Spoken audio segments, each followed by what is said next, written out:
news conference currently in progress with Kentucky State Police officials. Let's listen in. And then after that, I will come up here and conclude the press conference. Thank you. Good evening. Thanks for your patience. We just wanted to gather this evening to give you a little bit more information that we could release. Again, you'll not hear a lot about the crime scene or any particulars about the investigation. We don't want to do anything to hamper the prosecution of the person that has been arrested. But I will tell you again that at 7:57 a.m. this morning, a 15-year-old male student walked into the school with a pistol in his hand, immediately opened fire, striking 14 people. There were a total of 19 injured, 14 suffered gunshot wounds. Of those 14, 2 are deceased. One died at the scene, 15-year-old female Bailey Nicole Holt, H-O-L-T. There were a total of 6 transported to Vanderbilt Hospital.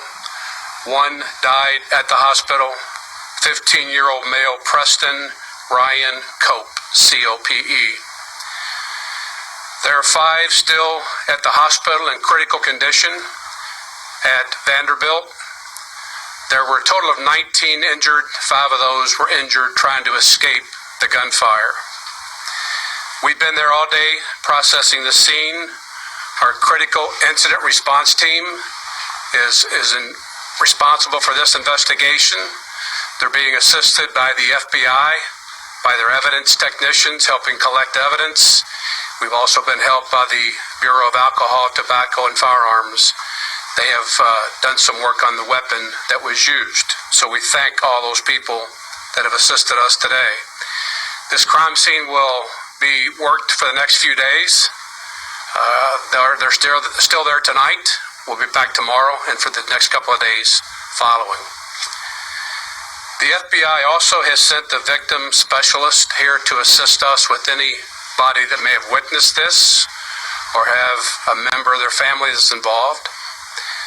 And the Kentucky Emergency Management Team has also assisted us in setting up 2 key locations. The first is the Family Resource Center at the Kentucky Agricultural Extension Office at 1533 Mayfield Highway in Benton. That will be a facility used for anybody that's connected with this shooting that may be in need of supplies, such as a student that lost his or her glasses there. So anything that's needs related, we'll refer you to that location. And then the counseling center we're setting up at Old Pepsi Bottling Plant, 1531 US 641 in Benton.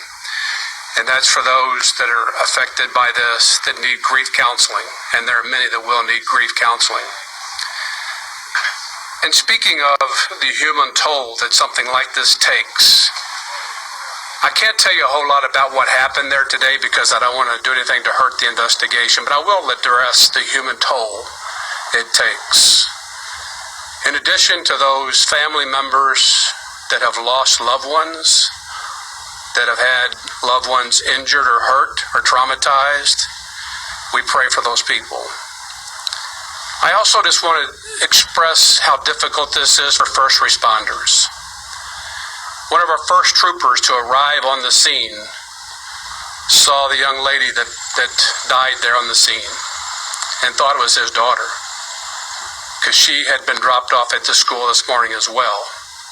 Same clothing description, same description. And he had to go over to convince himself that that was not his daughter. And then for those that responded, it's a difficult situation. Dealing with those that are killed, injured, traumatized. I pray for those first responders that had to go and witness this.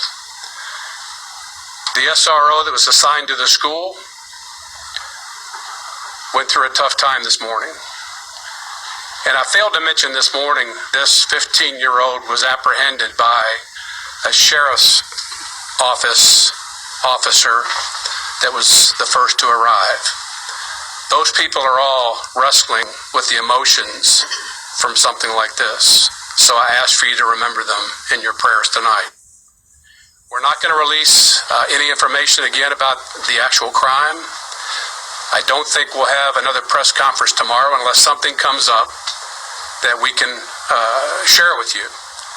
Again, we still have 5 in critical condition and 2 deceased. So with that, we'll close the press conference. Thank you for being here. And I'll entertain just a couple of questions, but I probably won't answer them. But go ahead, sir. Commissioner, are you looking at bullying as a possible motive here? I won't go into that. How was the young man taken into custody without incident? Did he give up? Did he run out of bullets? What happened?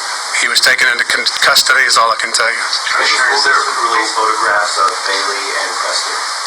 Say that again, please. Will the school district for you release photographs of Bailey and Preston? I'm sure in the days to follow, those photographs will come out, but I'm not prepared to do that tonight. Commissioner, do you believe this 15-year-old was targeting his victims? I'm not going to answer that. How did he get the weapon? I'm not going to answer that. You said you made an arrest. What charges have you filed? He's going to be charged with 2 counts of murder and numerous counts of attempted murder. Is that in the juvenile system or the adult system? We're still talking about that. Do you have any more information on the weapons at all? Not that I can talk. No, there was one weapon involved that we know of. I'll also tell you that we had the ATF bomb detection dogs sweep the school in the parking lot. We're convinced that this was at this point, it looks like it was a sole shooter. There doesn't appear to be anybody else involved that we know about at this time.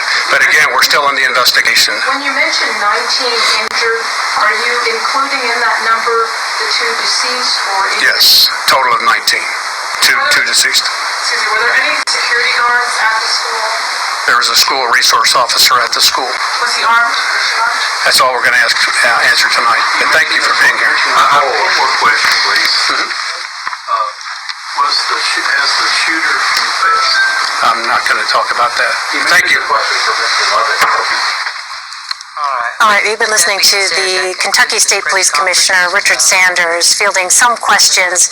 Obviously, with an ongoing investigation, there's still a lot that he can't divulge. What he did tell us tonight were the names of the 2 young people killed. 15-year-old Bailey Nicole Holt died on the scene at that school, and 15-year-old Preston Ryan Cope, 15 years old, died at the hospital. We also learned 5 people remain in critical condition at this point. There were 14 people in all struck by bullets during this shooting. 5 other people were injured as they tried to escape that shooting. He told us that the FBI and the ATF have been assisting with this investigation. This crime scene is going to be still very actively worked over the next couple of days.